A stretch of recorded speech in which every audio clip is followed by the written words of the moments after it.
Welcome to the Growth Lab Development Talks. This series is of conversations with policymakers and academics working on economic growth and development topics in countries, regions, states, and cities in the U.S. and around the world as well. The seminar provides a platform for practitioners and researchers to discuss both economic growth and development and analytical work centered on policy. Today, we have the pleasure of having with us Roberto Chang, who's a professor of economics at Rutgers University and a research associate, at the National Bureau of Economic Research. He has served in the editorial boards of the Journal of International Economics and the Journal of Development Economics, and as a member of the economics panel of the National Science Foundation. He's a native of Peru, the topic he will be speaking of today, and holds a PhD in economics from the University of Pennsylvania. More concretely, we will discuss his two recent books, most recent books, Economia Peruana, I'll say them in Spanish, as they're written in Spanish, Economia Peruana Milagro o Ficción, or Peru's Economics, Miracle or Fiction. And the latest one is Los 10 Números que todo Peruano debe conocer, or the 10 numbers that every Peruvian must know. And we will explore relevant lessons for Peru and for the developing world as a whole. So we will start with a short presentation by him. I'll add a few slides. I agreed with him, but I will add a few slides just to motivate the discussion that we can have, as well as with the people who are joining from a Zoom. So the mic is yours. Well, thank you, Ricardo, for the introduction. Thank you to the Growth Lab, and especially to Ricardo Hausman for the opportunity to discuss, this topic. I was talking to a number of Latin American economists about my recent work on Peru, and it became clear to me that some of the lessons that we get from looking at the Peruvian example presumably have also are applicable to a number of other developing nations. And I think that part of the reason why I guess I'm here to talk about why that's the case and what the lessons might be, from my viewpoint, is that Peru provides a very stark example of successes and failures. Right? I mean, I was talking to these Latin American economists, and they were saying, yeah, countries actually they do well in some dimensions, but in others, on average, we are all the same, right? And I say, okay, so on average, we are all the same, but the differences in the case of Peru are quite remarkable. So let me actually talk about that and then talk about, I guess, trying to figure out, well, what can we learn not only about Peru, which probably many of you are interested in trying to figure out, what we can do about this situation. I'm going to try to highlight, but also whether this is a situation from which we can learn something about the relationship between growth and development, right? So, short, in short, what everybody knows, I guess, is that since the 90s, Peru has had remarkable success when you look at the macroeconomic situation, right? So it's in terms of stability, control of inflation, financial stability, growth, and I guess also improvement in the main economic indicators. Well, Peru sometimes is considered to be a miracle within in the context of emerging nations, right? On the other hand, I'm going to make the statement that this experience has not translated into what you can call overall development, inclusive development, and in that sense also there are glaring shortcomings and failures. And what is interesting, I guess, that the main question that we want to ask is why has it been the case that this macroeconomic prosperity did not translate into what you might consider to be a more desirable situation in terms of like progress in social, institutional, basic welfare of the population at large. So what I want to do very briefly is to review some key numbers, and also, the numbers suggest a very clear story to me, at least. And I'm going to state that much of what I'm going to say is explained in more detail in the book that we just published actually a month ago, called "The 10 Numbers That Every Peruvian Must Know," right? Which is co-written with Maria Cecilia Villegas, who is was trying to get into the Zoom call. I hope that she's around, right? But in any case, she may actually have some, some comments to make herself. But in that book, we tried to identify, I think, 10 numbers that, in some sense, summarized how we see the experience of the Peruvian economy in the last, I guess, 3 decades, and make a diagnostic, and then make some proposals about how you might actually get out of the current situation. And in so doing, I hope that my discussion will identify some lessons that might be applicable for developing countries in general. Okay, so that's essentially the agenda. So I said, Peru is a country of, I guess, superlatives, right? So let's start with some records. I mean, I gave this talk a month ago in Lima. I said, okay, so let's actually look at this economy that is breaking records. So first record, exemplary. So that's by the way, why I when we were talking about the title for this talk, we said, the Peruvian example, because in some sense the Peru is an excellent example in a number of ways, right? So in terms of macroeconomic and financial stability, Peru is the envy of the developing world. There's no question about that. Last year, Peru broke the record for the Latin American economy with the longest period with 1-digit inflation, right? It started in February 1997.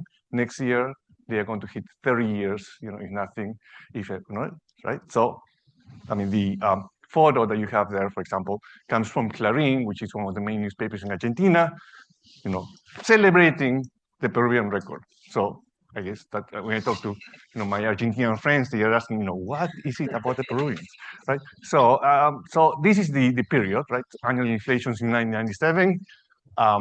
So you can see that in 1997, inflation was 10% per year, and then since then it has remained in that region. Now that actually may look like a lot of fluctuations, but let me just point out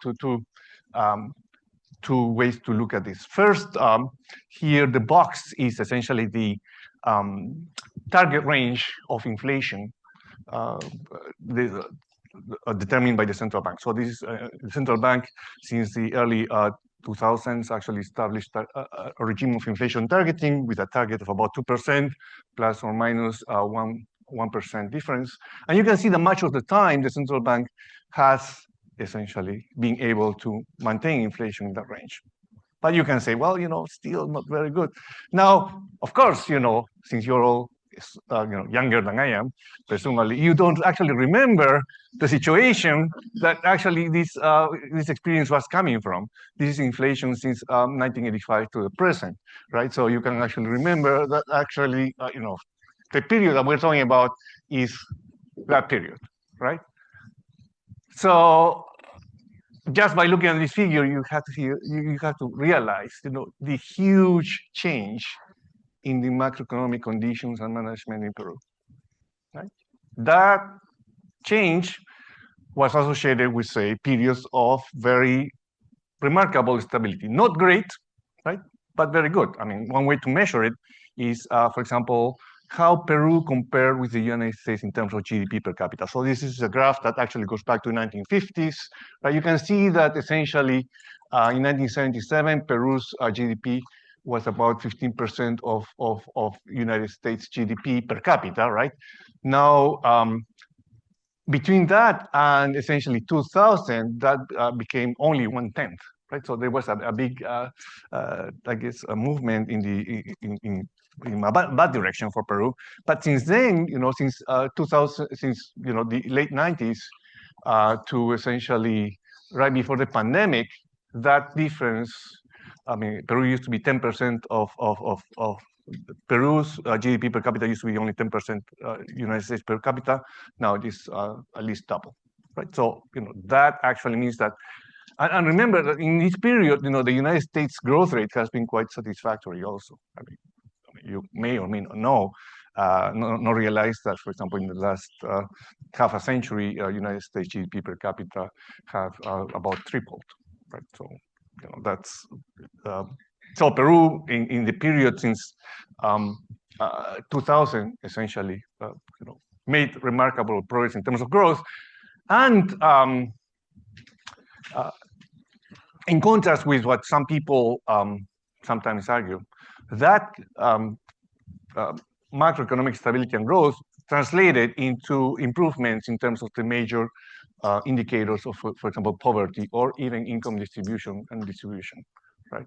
So, I mean, that's one of the reasons why we wrote, this book about 10 numbers. One of the numbers, for example, is to show that, the poverty indices plummeted. I mean, you see that, in 2004, the national measure is what's called pobreza monetaria, which is essentially medium level poverty as defined by the World Bank, was about 60% of the population, right? By 2019, that has dropped to about 20% of the population, right? So one of the numbers that we talk about in the book is 2/3. Poverty fell by 2/3 in the period, right?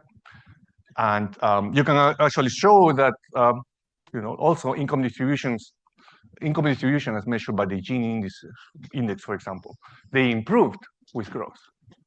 And even the distributional aspect that you might want to think about, like inequality across ethnic groups, they also improved during the period, right? I mean, that's something that people don't really realize. But for example, there's a recent study by people at the IMF that shows that. So,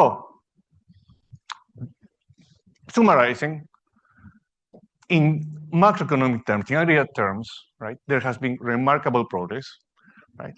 I mean, the book actually goes into a lot of detail about that, right? And on the other hand, of course, there are other records, right? And I guess a record to regret is Peru has the sad distinction of being the country in the world with the worst mortality rate in the pandemic, right? So these are numbers that appear in the book, table 3. These are not all the numbers, only some selected numbers. So Peru's deaths per 100,000 inhabitants was about 165. If I compare it with Chile, Peru's about double. If I compare it with Colombia or Mexico, Peru's numbers are about triple. How did that happen? How, I mean, that's the question for development people and public policy people. How is it that a country that presumably was in the best macroeconomic and financial situation of the pandemic at the beginning, in March of 2020, and had all the resources that it needed in terms of financial resources to essentially finance policies of response to the pandemic, how it is that actually ends up being the worst country in the world. I'm not talking about like a country that did badly, because a lot of countries did badly, right? But this country ended up being like twice or 3 times as bad as other countries that this country wants to compare with, right? So that's the puzzle that we have. And then when you think about it, there are other very bad records that Peru is breaking. Like, for example, one of the numbers that appears in the book is that in Peru, Peru's claims that almost all the population learns to read and write, but the numbers tell you that 82% of students do not understand what they read. Right? So that's a sign of a shameful education system. It's completely unacceptable. Also, something that actually could have been in the book, but was not in the book, partly because this is actually the latest data, right? So this is actually data that came out at the end of 2025. We finished the book in December 2025. This table actually came out right at the in January 2026, right? So the table is from satellite data, TomTom data about traffic, right? So I mean there's a lot of things, but the sad thing is that of the 12 worst cities in the world, 12 cities in the world with the worst traffic, 3 are in Peru, right? Including number 1 and number 2, Arequipa and Lima and Trujillo. I mean, the Peruvians here are laughing because they know exactly what I'm talking about, right?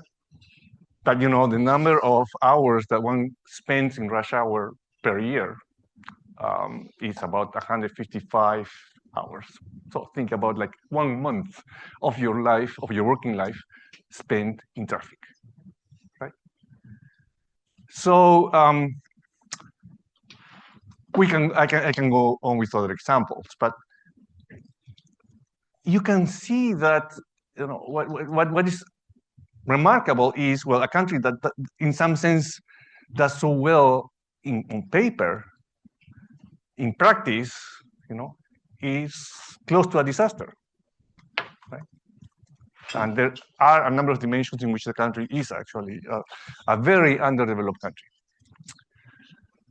So one number that actually expresses both, one of the consequences in our view is that Peruvians choose to essentially remain apart from the formal system. So 71% of Peruvian workers work informally, right? Another number in there. So 71%. Or they just leave. Well, recently, for example, this is a graph of people that have left since 2020, in 5 years until 2024. So you're talking about, like, I think that more than 1.25 million Peruvians. And of course, when you look at the numbers, it's also in the book, those numbers are not random. You're losing, people in prime age, mostly people with some level of education, because they are leaving the country in search of better opportunities, right?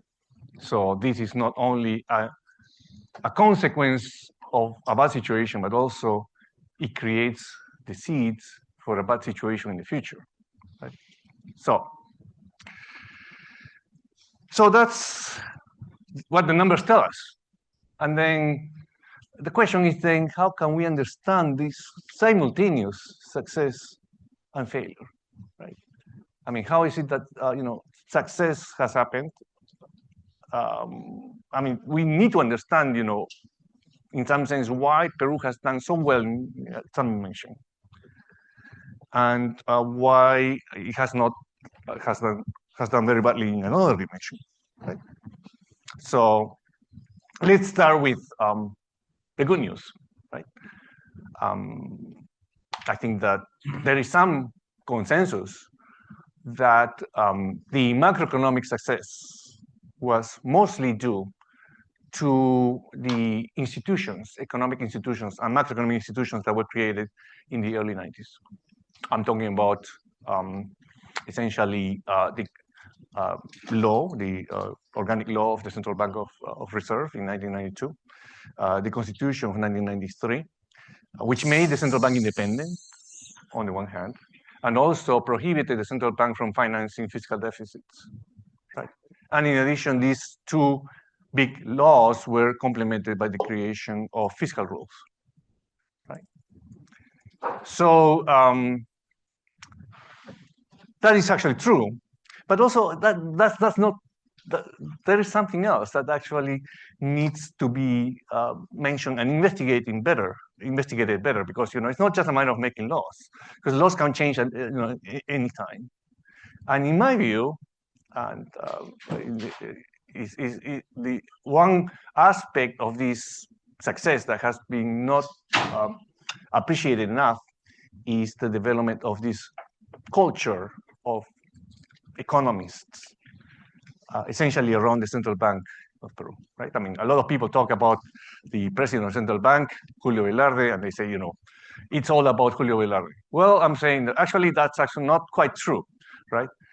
Which is good news and bad news, right? Because, if it was all about Julio Velarde, who has been president for like 20 years, right? Then we would have a great problem, a huge problem when Velarde leaves, right? Which he must leave at some point because, he's not like, he's not God, right? He's going to live forever. And in fact, but it's good that actually to know that the institution is a very robust institution, right? That, behind Velarde, there is a group of economists and managers that are remarkably competent at their job, right? And this culture has been developed for decades.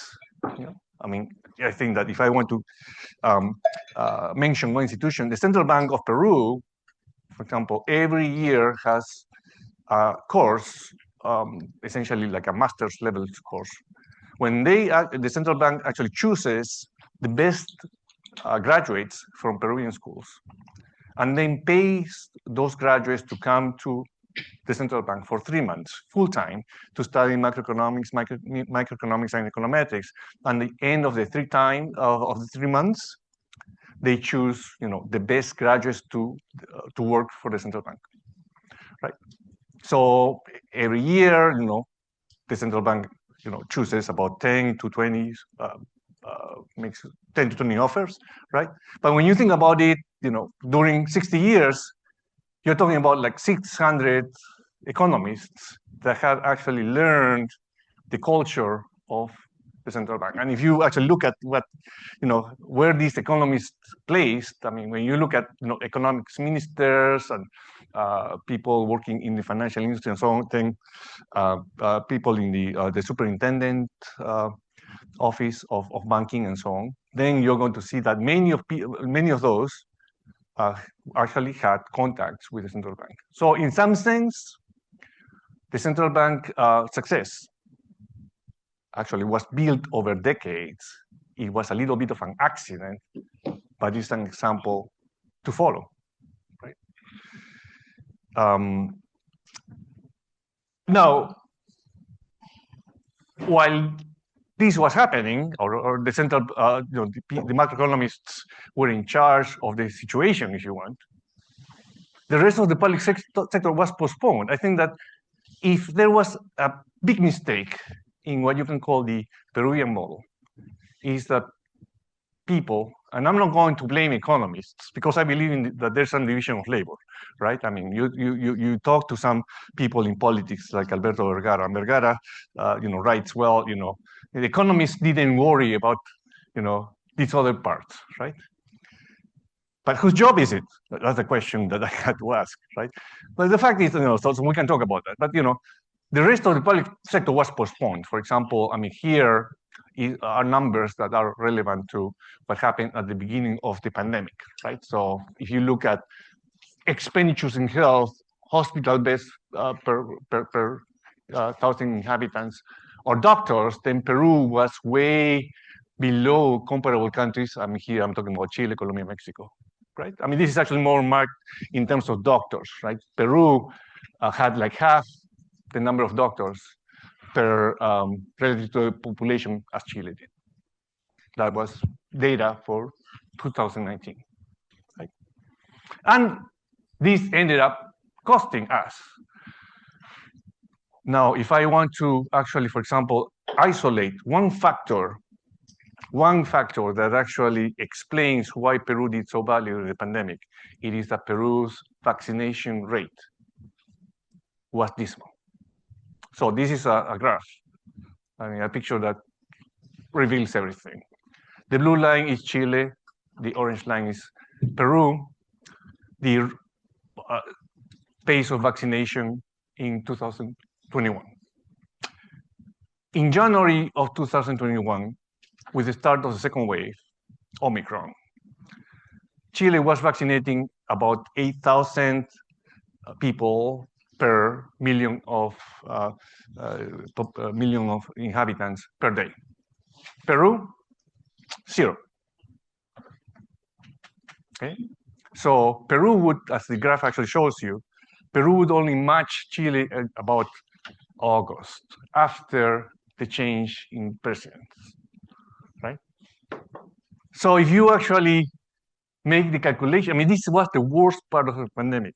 I mean, if you make the calculation of what was the cost in terms of lives, right? You easily come with a number close to 90,000 deaths, right? The difference in the vaccination rate between Chile and Peru was about 90,000. Now, I actually did that computation in the book. And I was glad to see that there's a new book about the pandemic that is actually quite detailed by Arroyo Laguna that actually comes to the same conclusion. He says, he actually looks only at the 4 months of the 4 months between January and April 2021. He says, in every month we were losing something between 15 to 20,000 people because there were no vaccines, right? So this is a problem that has huge costs, right, in the population. So now you should ask, so what was the problem and what failed, for example? And this is a good example, again, what's going on. Now I'm going to say, it's not a lack of money.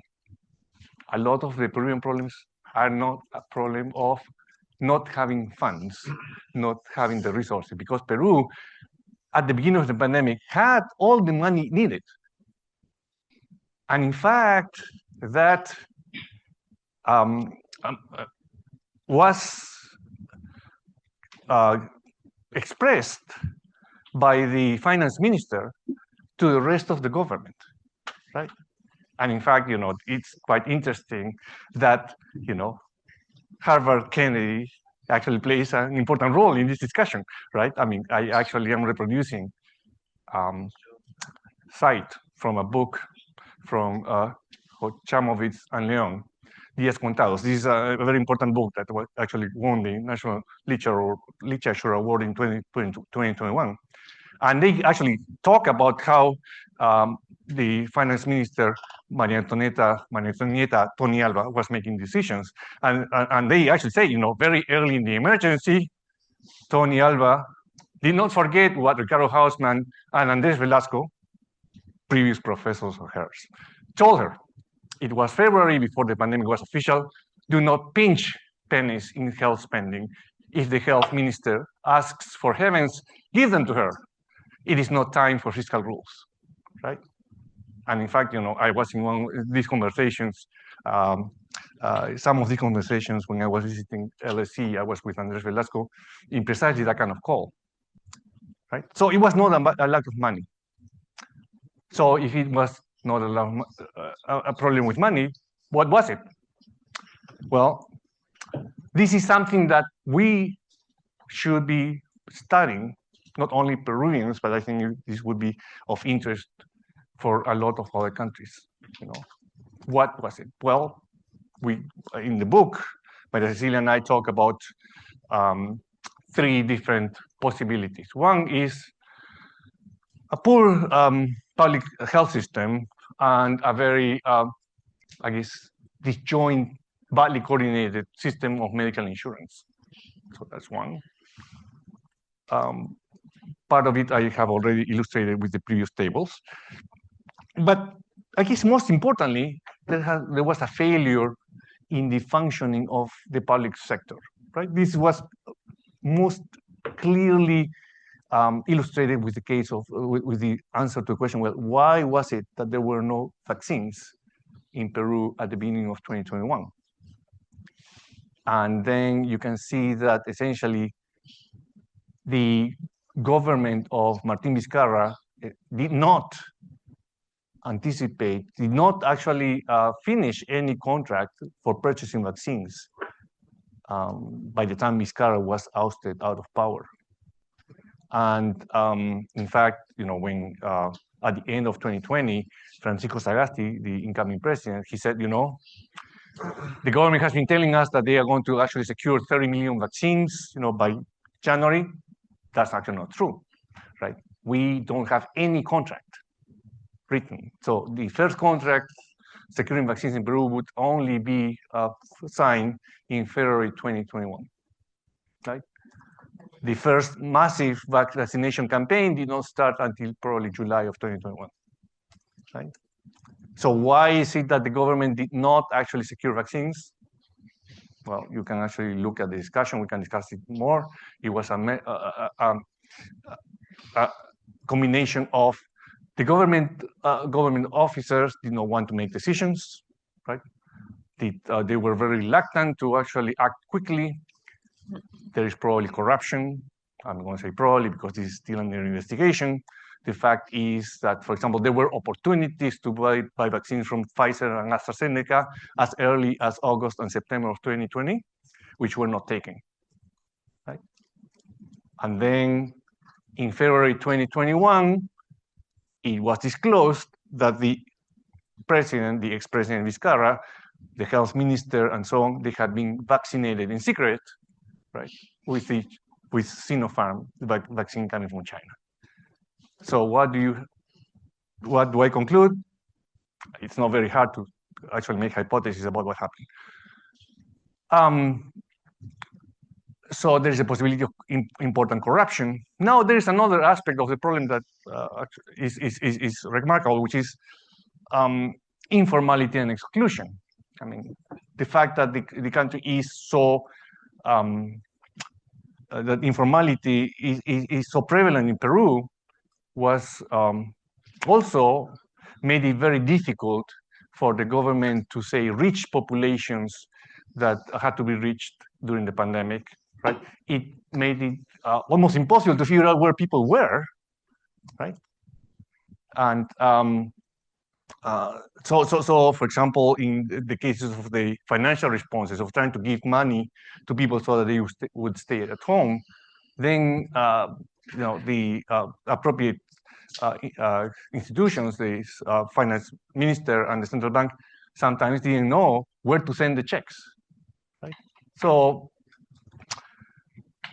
there is this, I guess, two-way interaction between the poor response by the public sector and the extent of informality and exclusion. Okay, so all of this being said, then the question remains, how can we actually see some lights at the end of these tunnels, right? I mean, how can we actually make proposals that can lead to some progress? Well, I think that Cecilia and I see some important opportunities that, in fact, can improve situations relatively quickly, right? One, I think that there's the need to shake up the public sector. This is a phrase that has become a little more prevalent in the circles of economists in Peru. I mean, recently, economists led by Armando Morales released a book in Peru about this, right?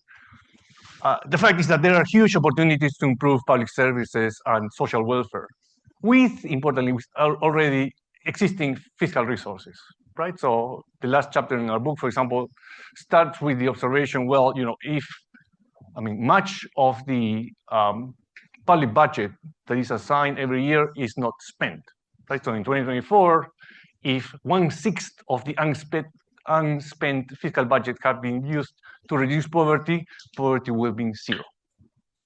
You can make the calculation. It's not very hard, right? But what is spent, okay, so another case is Peru is the prime example. I mean, right now, the calculation is about the same. I mean, the losses of Peru are about the same magnitude of the unspent fiscal budget, right? Could be actually used to reduce poverty many ways, many times over. What is spent is misspent. There is a very important study, for example, by the World Bank, which was released also by December of 2025. So just and examine every public investment project in 10 years, thousands of projects that they can follow. And they came to the conclusion that 45% of those projects get started and they are never finished. So what do you conclude? 45% of public expenditures in public investment expenditures is just a total waste. Right?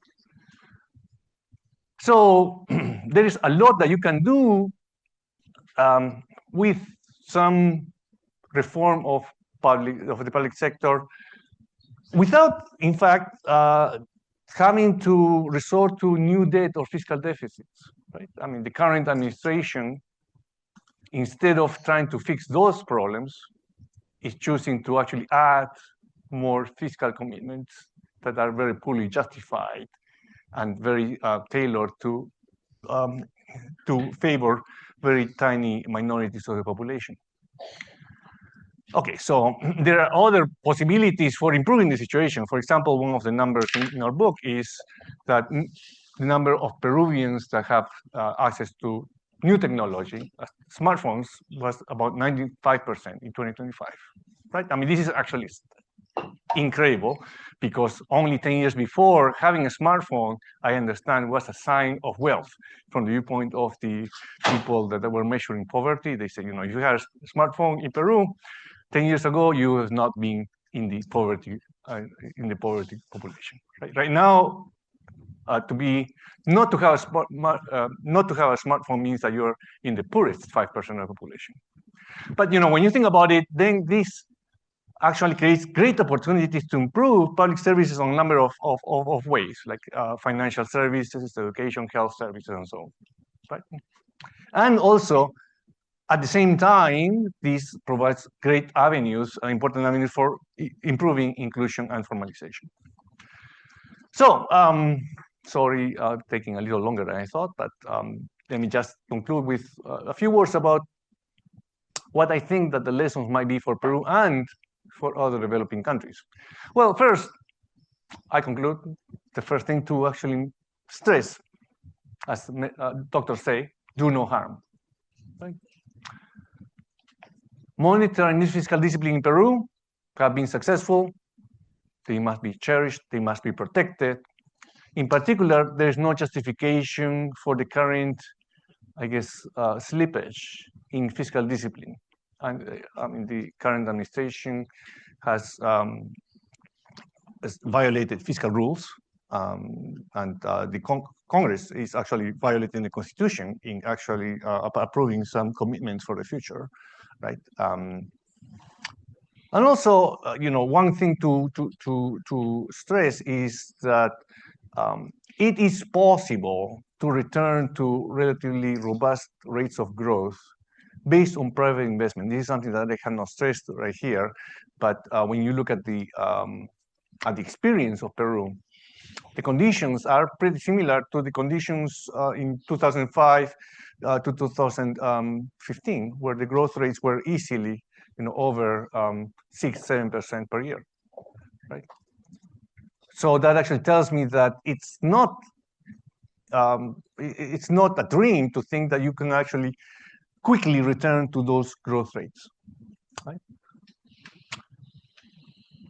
Now, one lesson that we learn in general is growth and stability do not automatically lead to development. Right?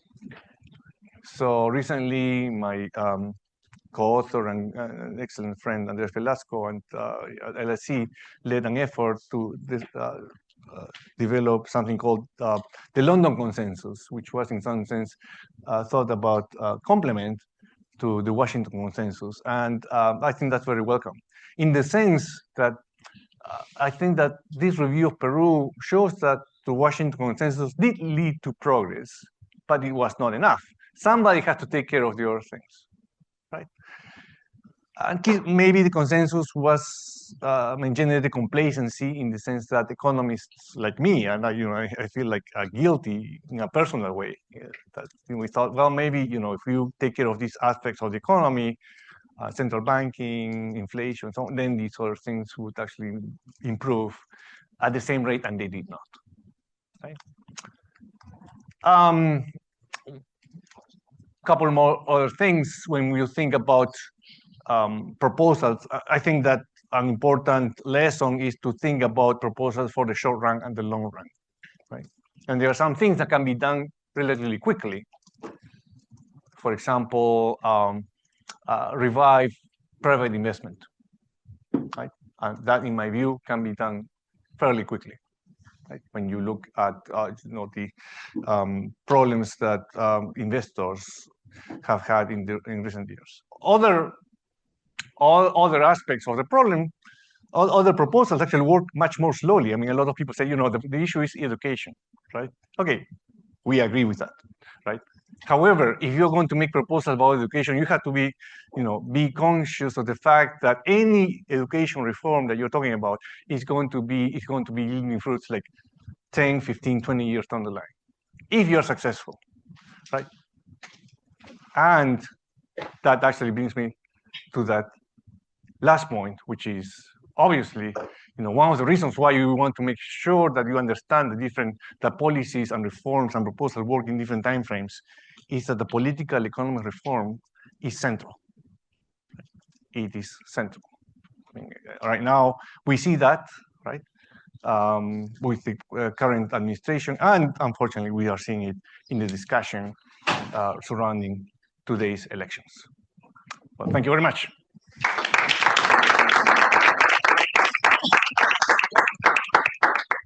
I don't know if your co-author is online and would like to add something.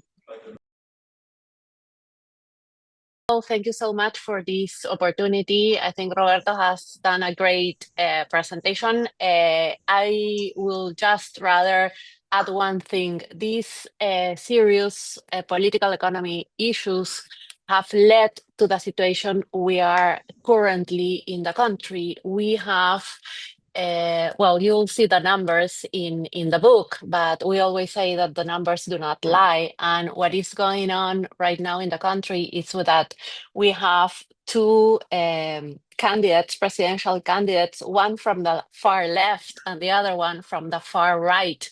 And they are almost 8,000 votes difference to get to the second round of elections. So this public policy and these problems with the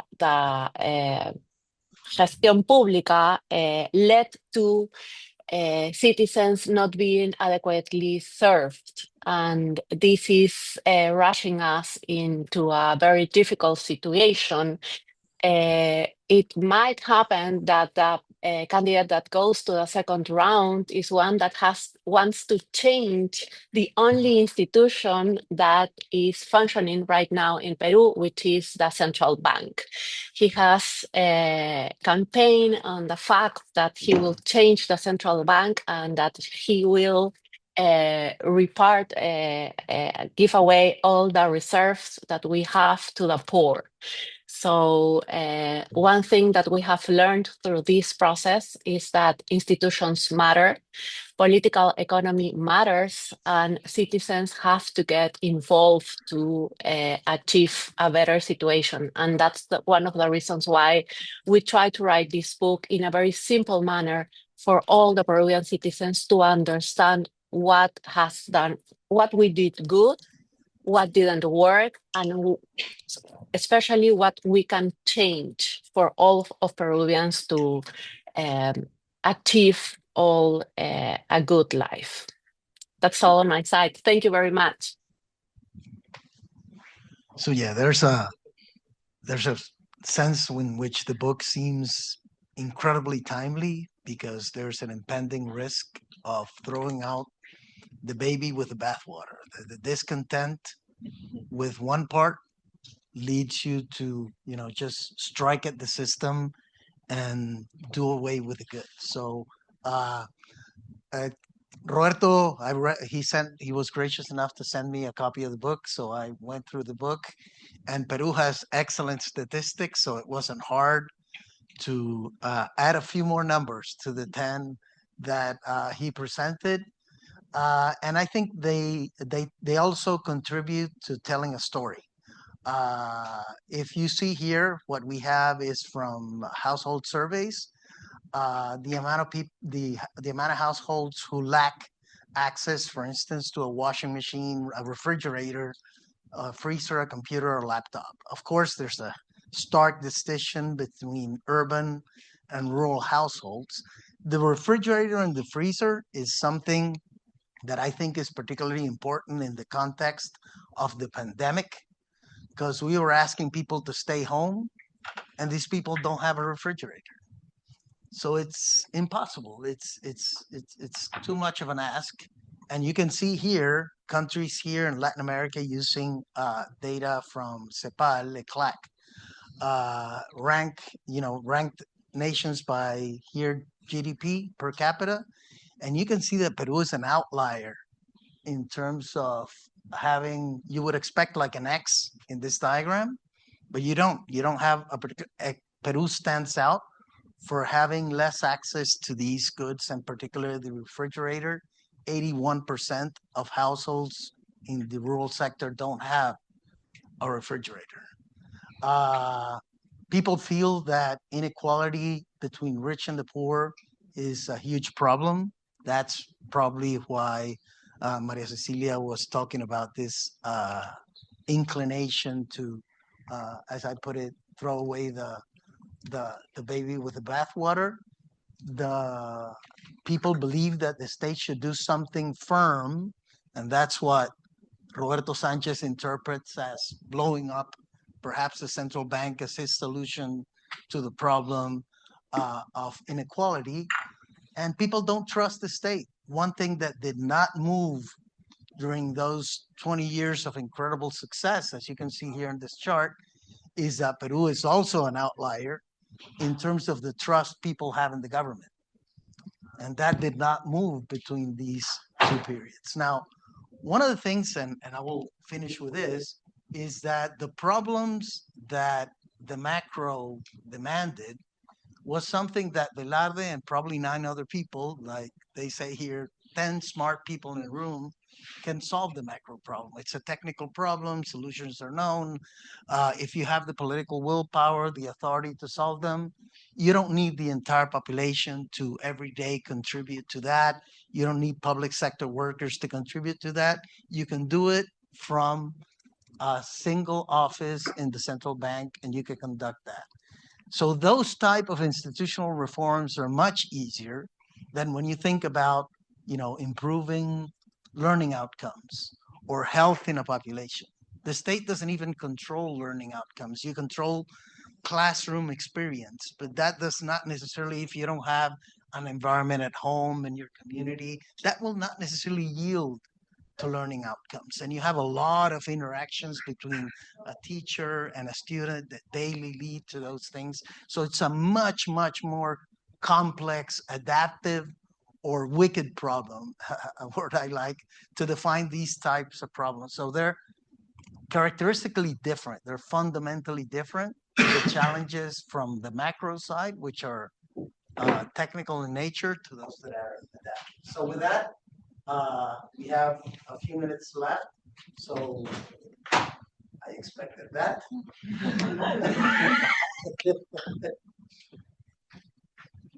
I can use this one. You can use that one? Great presentation. I think I learned a ton from Peru. So if I could paraphrase what I learned from you, this is a country that grew incredibly despite a very incapable state, which is not able to provide new things, new public goods, vaccines, roads. It's very congested. And so you have a country that it grew a lot. That growth expanded demand for public goods, and the state wasn't able to provide them. So that you have congestion. But when I ask myself, okay, but how the hell did it grow?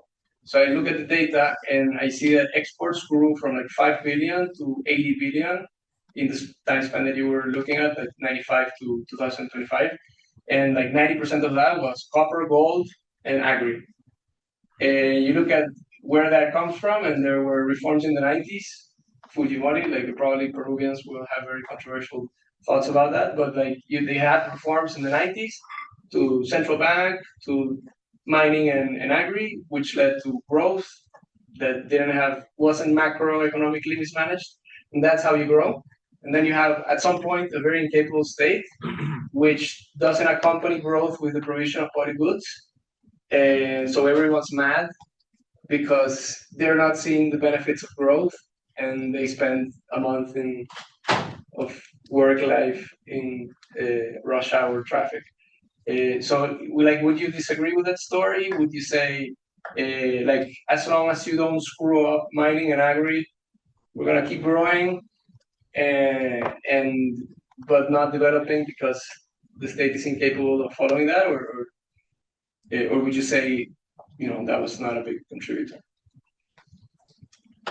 Well, thank you for the question. I think that your characterization of growth is a little incomplete, right? Because it's not just a matter of, I guess, prices of, say, copper and gold and silver, which actually did matter quite a bit, obviously, right? I mean, if you look at prices of copper or silver, they probably multiply by 3 or 4 in this period, right? On the other hand, you do see that prices now are as high or higher than they were in the period of very fast growth. I'm talking about essentially 2005 to 2014, right? That's one observation. So when you look at the data and the experience, then why is it that a private investment does not go back to, say, rates of 10% per year? It's a number that we discuss in the book. It is because of our own, Peruvian own policy mistakes and decisions, right? For example, in the case of mining, one of the indicators that have been discussed recently is that the delay in bureaucratic delays in procedures and so on mean that right now, for example, if you want to get establish a formal mining project right now, between now and the time that you actually take the first stone from your mine, it's going to be at least 20 years, right? So, that's numbers calculated by the Instituto Peruano Economia, which is a very serious, right? So that's one thing. The other thing is that I think that you are sort of minimizing the agricultural exporting success, right? That's also a case that we discuss at some detail in the book, right? Think about it. If you go right now to, say, any grocery store right here, and you buy blueberries, 90% of the time, your blueberries are going to come from Peru right now, right? 2010, blueberries exports were 0. Okay. So how did this happen? This happened through a combination of different things, including commercial opening, right? Integration with market, but also, leadership from, I guess, the economists from the Minister of Trade and so on, trying to open new markets, trying to actually learn what were the standards for entering those markets in terms of sanitation and so on, right? That's one thing. There was a lot of leadership in that sense. Also, there was a lot of private enterprise, right? The blueberries case is impressive because the Peruvian entrepreneurs had to develop new varieties of blueberries, right? Because they found that they couldn't actually just buy the varieties that would prosper in the Peruvian coast from the market. They were too expensive for them. So there was this partnership with Peruvian universities to try to develop varieties that would be successful in Peru, right? So all of these efforts actually turned out to be very successful. It was not just a matter of saying, okay, let's actually take advantage of the international environment, right? And also, the success of the agricultural sector was the success in terms of adding, hundreds of thousands of workers to the formal agricultural sector, which was, largely, informal. I mean, it remains very informal, right? But still, there has been quite a bit of progress, in that dimension. So I would say it was just not a matter of taking advantage of the export opportunities.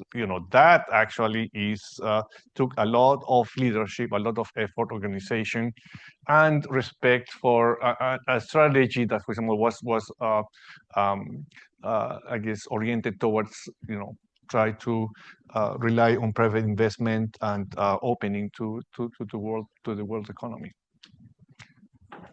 So in that sense, I think that we cannot minimize that part of experience. Yes. Thank you, Roberto, for your talk. I think it's very important to learn from the lessons from the Peruvian experience. I am Peruvian, and I would like to ask you two questions. The first one is regarding the current crime crisis in Peru. I remember the central bank estimated a cost of around 2% of GDP. And I was wondering, what are your views regarding this topic? And for my second question, I wanted to ask about the importance of the central bank that you were talking about, and especially the figure of Julio Velarde. You said that the central bank has like a background of very top-notch economists, and I, of course, agree, but I would also like to ask about your opinion on to what extent for example, investors and the trust is specifically in the figure of Velarde. And because, for example, I think a couple of days ago, an article in the Wall Street Journal was highlighting specifically the trust of people in this specific person. So I was wondering, what are your opinions on these two topics? Thank you. With respect to the first question, I feel that I don't really have the expertise to talk, much about it. From as much as I can talk about the economy. I mean, the crime problem is an economic problem, but it's also a political problem, a social problem, and I'd rather keep myself in the lane where I think that I can give you some more insights that are more valuable, relatively speaking. So maybe Maria Cecilia wants to say something about it at this point. I'd rather move to the other lane, where I feel more comfortable, which is the role of the central bank. I was talking about the central bank as an institution, and the finance minister, which is close by, right? And I was mentioning that I feel that as an institution, it is very robust. And in that sense, I'm not that worried about Julio Velarde leaving. And in some sense, I would be more worried if he was so central to the institution, right? I mean, because then, if he had to leave because of age or whatnot, or he just decided to leave, then the institution would be severely weakened. I don't think that's going to be the case. I see a lot of excellent candidates to replace Julio Velarde. And I also think that the financial industry actually is very cognizant of that fact as well. So I'm not very worried about if Julio Velarde leaves, if he's replaced with some of the excellent candidates that I see that are working in Peru, both at the central bank and also outside the central bank. But I'm not that worried. On the other hand, what Maria Cecilia mentioned is actually true, right? I mean, there are some people that say, Roberto Sanchez, one of the candidates, and I'm mentioning his name because he's the one that he made this a point. He said, I will replace Julio Velarde, and he made it, part of his campaign. I'm thinking like, hey, so that doesn't mean anything, right? I mean, to me, unless you tell me, who you're going to replace Julio Velarde with, and what this actually is going to do with whatever. I mean, you're going to actually eat the reserves of the Central Bank of Peru. I mean, that actually would make a big difference, right? So I would hope that, as I mentioned, this kind of candidate will come to his senses, right? When he talks to some of the, I guess, economists that have any sense, right? I mean, and he would actually realize that largely, almost, there's this huge consensus that maintaining fiscal and monetary discipline is essential for Peru. I mean, in the previous book, Economia Peruana Milagro, Ficción, we have, for example, an article by Hugo Ñopo that actually had a survey among Peruvian economists about, this was in 2021, right? What to maintain and what to change. And then everybody said fiscal discipline and monetary discipline had to be maintained, right? And that everybody included Pedro Franque, who was finance minister of Pedro Castillo, right? And people like close to Castillo, the economists said, you shouldn't change this part of the equation. Right? So I'm hopeful that even if somebody like Sanchez comes to power, he or she is going to actually come to a kind of conclusion, preserve, the macroeconomic stature. Well, thank you very much, Roberto. We're at time. Sadly, this is a topic we could go on and, distilling the lessons. We'll keep a watch on the election results, surely. And just hope